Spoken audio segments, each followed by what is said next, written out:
How's it going, YouTube? This is Wake Run Collapse, and welcome to another beautiful edition of the Booster Box Wednesday series. This is one half of X and Y 11. This is Cruel Traitor in first edition. To please your eyes. So, if you are excited for the Booster Box opening for Booster Box Wednesday in general, make sure you hit the like button down below. To show your support only takes a fraction of a second and makes a world of difference. We are well on with the Booster Box Wednesday series, so I'm excited to open this box. I've got another box opening coming next Wednesday, but then we're going to have to take a break in the series again. God, these new releases, aren't they just the worst? Siri just yelled at me. My phone is plugged in over here, and she's just like, I couldn't find anything like that. Well, yeah, dummy, I've got it. I'm the one with the YouTube channel. You just talk out of my phone.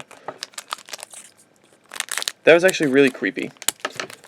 Anyways, 20 booster packs, 5 cards per pack, 100 cards, and hopefully something magnificent.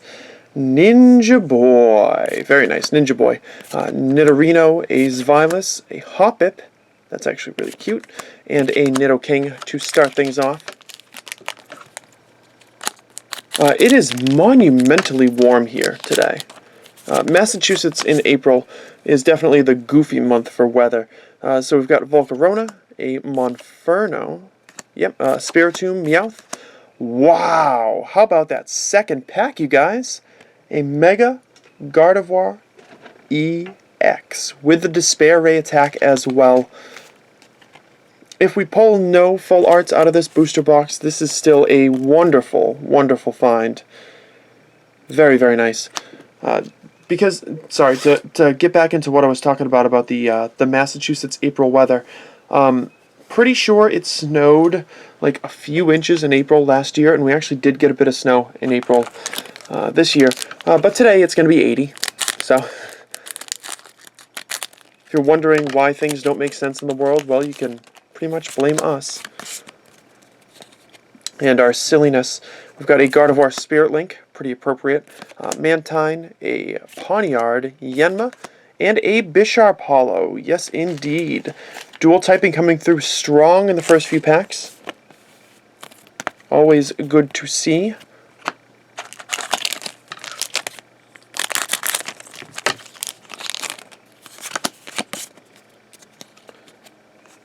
I do not remember the name of this energy card. I probably should have looked this up ahead of time. Anyways, Flaffy, Bergmite, Hawlucha, and Armaldo. Energy Charge, maybe? Is that Energy Charge?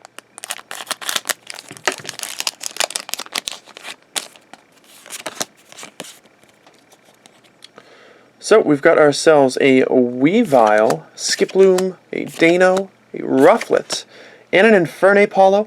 I actually have a soft spot for this Hollow, not because of the artwork, but because of the coolness of having 2 attacks that are both over 100 damage. Of course, that's not exactly how it pans out because of the way that the attack works. The discarding of the energy and the shuffling of the energy and all this like goofiness that goes on with it, but it's pretty cool anyways. So we've got Avalugg, Anorith, Hoppip, Marill, and a Greedy Die. Did they change it to Greedy Dice in English? It's funny how memories kind of get jumbled up as you go through. As we get a Primeape, Monferno, Meowth, Nidorino, and an Ampharos Hollow. It's funny how memories get jumbled up because I've read somewhere before that when you remember an event, you're not remembering the actual event. You're actually remembering the last time that you remembered it. Which I suppose could be a key to unlocking, the negative energy surrounding some of the bad stuff that's happened in your past. So get a Pokemon Ranger, Mareep, Larvesta, a Claw Fossil, presumably, and this extremely stupid looking Braviary. Braviary is not a bad Pokemon, it's just bad art, in my estimation. Just a weird angle. I really don't have any way to pass judgment on artwork, but regardless, getting back to what we were talking about, I think that if you are constantly remembering feeling sad about something, or down about something, or just, so we get this, beautiful Hydreigon break, that we're going to stare at for a second. If you're consistently remembering a painful event and remembering it in the worst way possible, then the next time you remember it, you will recall that negative energy that surrounded the event, rather than the event that initially happened. And sometimes your thoughts about those things can get distorted, and it can make things out to be worse than maybe the actual event was in the first place. You kind of get enamored with this this idea of the badness that circulates when you constantly think of that event that bothers you, or caused you harm, or something like that, some sort of tragedy that befell you in your life. And of course, if it's something like the death of a family member or something like that, there's obviously not going to be any way that you can look in that in a positive light. But I think it's important to attempt to view them differently for your own sake, knowing that it's going to maybe cycle in on itself and maybe make the event not so awful when you see it in retrospect. Maybe it'll give you the proper perspective, be able to maybe remember it in a better way. How about that? So that, my friends, is a Pokemon Ranger full art. One of the only full arts, maybe the only full art in recent memory, that has been shared between two sets. This existed in the Explosive Fighter set also. And this is very confusing, because they shared the trainer card, but they also shared the full art. It's still a pretty awesome looking full art. I love the color scheme on it, and the artwork is really solid as well. But just interesting.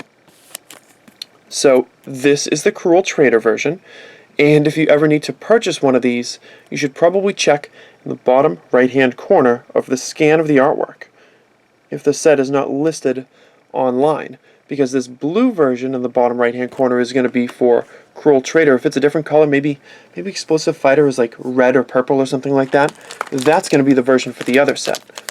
So it technically will not contribute towards a Cruel Traitor completed set. Anyways, I've talked enough. Let's talk about the actual cards that you came here to see. Armaldo, Hawlucha, Flaffy, a Chimchar, and a Gardevoir EX. Keeping it going, my friends. Got the Gardevoir, the Mega Gardevoir, the Hydreigon Break, and the full art. Quite a box we have on our hands. That energy again. Rufflet, Skiploom, Pawniard, and Jumpluff. I'm almost to the point where I have a Jumpluff in Pokemon Go, because I've got a Skiploom, a decent Skiploom, and I believe 92 Hop-Up candy.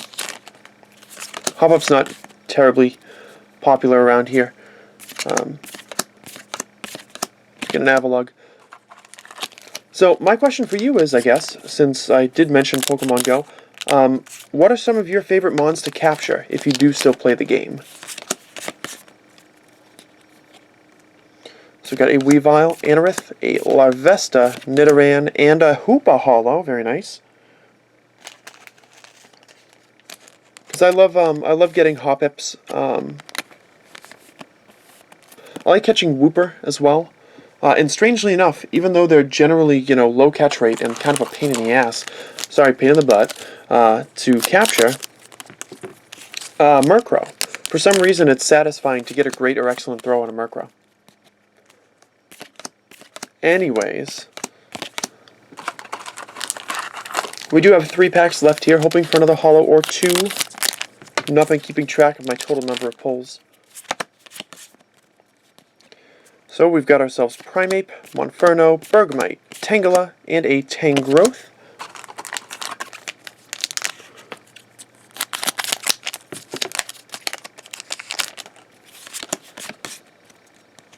We got another Pokemon Ranger, Nidorino, a Dano, Mantine, and an Eviltal holo.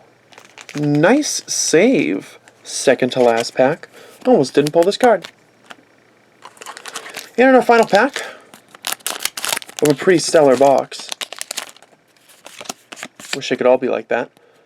We've got a Volcarona, Yanma, Meowth, a Spiritomb, and an Azumarill to close out the deal. Pretty quick booster box. but one that was certainly not short on good pulls. I'm actually going to mix things up a little bit. Check this out. So we do have our hollow pulls in the dual type Bisharp, Infernape, Ampharos, Yveltal, Hoopa, and Hydreigon. We had Gardevoir EX, Mega Gardevoir EX, this Hydreigon break, which is totally awesome, and of course, the Pokemon Ranger Full Art. Very, very nice box. Thanks so much for watching, guys. I hope you enjoyed it. If you did, make sure to hit the like button down below, and I'll see you back tomorrow for a BCBM that's contributing towards a very recent set.